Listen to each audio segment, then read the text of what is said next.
pala sa dayong ano ka pala no, beneficiary ka pala no. Sa dayong Kasi, Ano, nasabi ko na. beneficiary. Hindi nga pwede kasi may sabi ko bugtong pa naman ako din. Sabi ni Auntie Mildang, kasi hindi isa lang ang adopted eh. Ikaw yung adopted. ano adopted? Ikaw yung ano, parang beneficiary ni Jinjin. Kasi, Pero Siyempre, ikaw may dalaga pa man.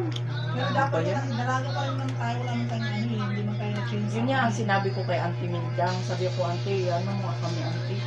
Dapat noon kasi yung papa mo kasi ayaw niya kasi sa gayon.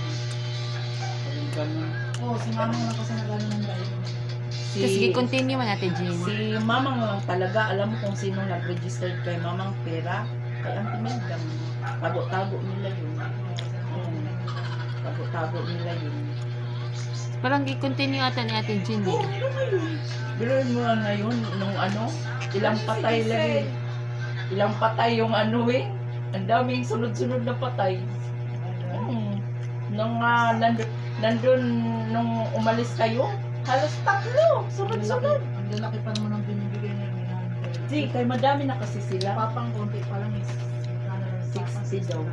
Ngayon kay 100 na. Sa sobrang dami nila. Si Melanie parang ipasok yata ni Jinjin. Sabi ko paano eh. Auntie, ano mo naman kami Auntie B? Sabi kong ganun. Isak lang mapasok, nila ng alanganin pa. Si Melanie, parang ano pa ni ano. Pwede niya i-ano, Sino yan? pangalan ni nila ni. Nagbe-video siya.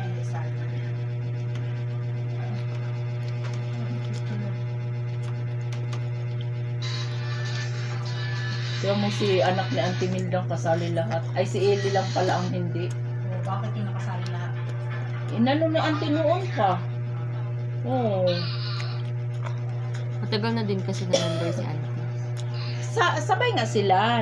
Ay inano nga niya pagka member niya, inano dayon niya si Mamang. Oo. Tawa mo si Auntie Nining, inano din ni Auntie. Pero si Balong hindi na niya maipasok. Kasi, Sabi ko, Auntie, ano mo nga kami Auntie. kasi, Layo na daw. Sabihin mo lang Auntie na dito na kami nakatira. si Balong. Si Albert. Ba't ano mo layo na? Nandito na sa Hindi ka Manila. pag may meeting, dapat ano, para Yung ganun. ano ka talaga na. Tama na, sa susunod ka na umapil kasi yung magkira. Sunod ka lang umapil. Dili na gani. Hindi, pag nandun ka na nga, pwede mo na siguro yan. Dili na gani. Kasi, ay di ka hindi na, hindi naman ako taga-buka.